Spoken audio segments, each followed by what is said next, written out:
Well, hello and welcome to my channel. I'm John, and in a world with a lot of Bestecs and Tuya knives, and yeah, they are sort of all around, and there's a reason for that. I like them as well, but I also want to show something a little bit different sometimes on my channel, though I have Bestecs and not Tuya knives, but I have Bestecs and a few other known knives in the pipeline.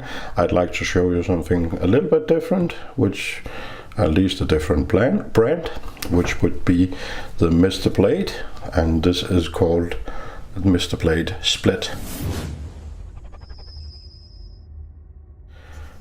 This is a knife of their 2018 line, and Mr. Blade sort of surfaced about a year ago, and then they, to me, they at least disappeared a little bit again, but they're still there, and they have their sort of budget line, and yeah, that is more than $20. And one of the knives that really intrigued me was this little guy, which was the first and only I got so far, and back then a little bit ridiculous Mr. Blade logo, and this is the one I got. They had a few others, but I never got around to buying them, and now I saw that they had a new line and in the 2018, so I sort of got interested again. So what do we have here?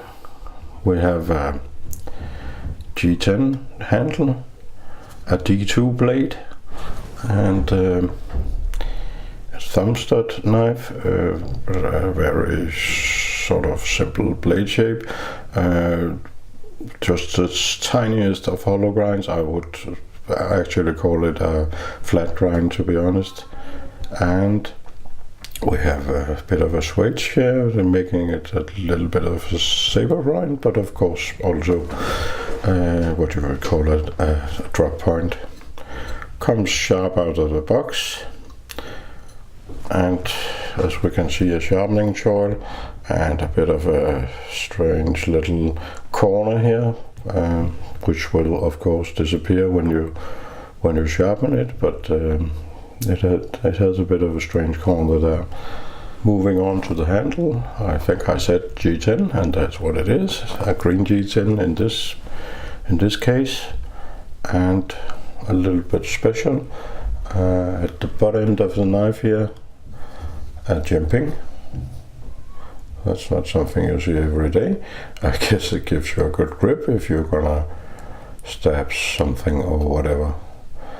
I don't really understand the need for that, but it's there anyway. Maybe you can use it.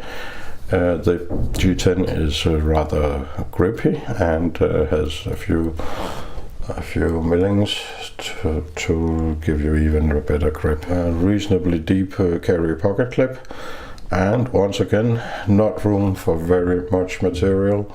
I don't know why they make these pocket clips these days, and I'll continue ranting about it because I find it quite annoying that I can't get these knives properly down my pockets. It sort of defeats the purpose of a pocket clip. And then we have a lanyard hole, just a simply drilled hole. Yeah, and of course a long backspacer, most of the length of the handle, which is quite flush with the handle. Action is very good. These are actually ball bearings. Yeah, well, actually that's not very uncommon these days.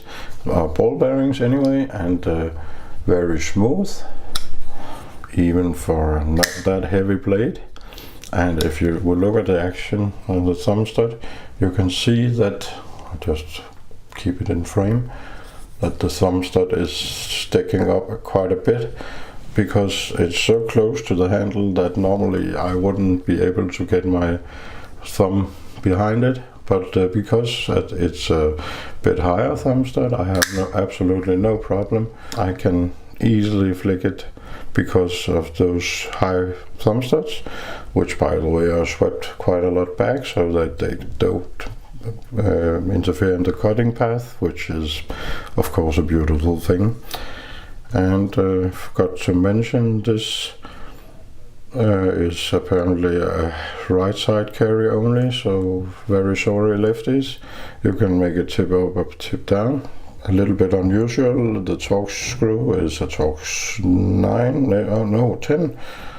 The pivot screw is Torx 10 and the others are the usual Torx 6. But Torx 10 gives you a nice grip. This is a very sharp knife and with a great action. Ergonomically it sits very well in hand, but that big pocket clip is a hot spot, at least here at the tip. It sits a bit and pushes a bit at your hand, but otherwise it lies quite nice in hand.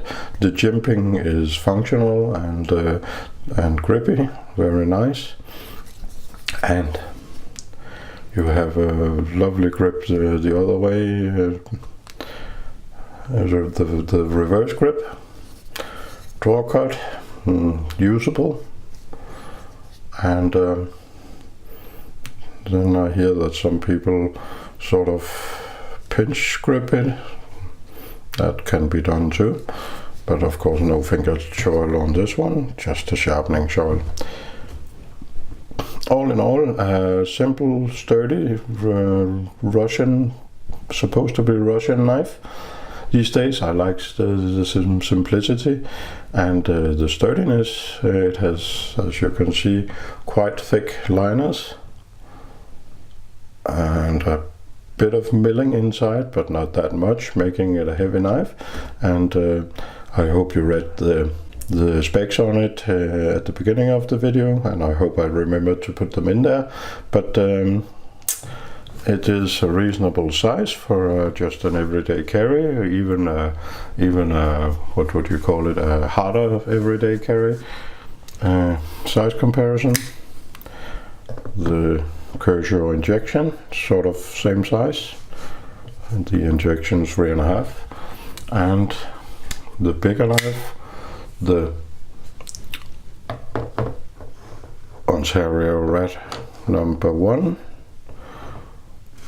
which is quite a bit bigger. All in all, not a knife with a lot of bells and whistles, just a good sturdy knife in my opinion. I forgot to mention the lockup, about 50%. The centering almost perfect, really no issues there. So all in all, fit and finish, everything very nicely rounded off. I can easily recommend this knife, even for a little harder use. And with this, have a nice day, evening, whatever it is in your country. Bye bye.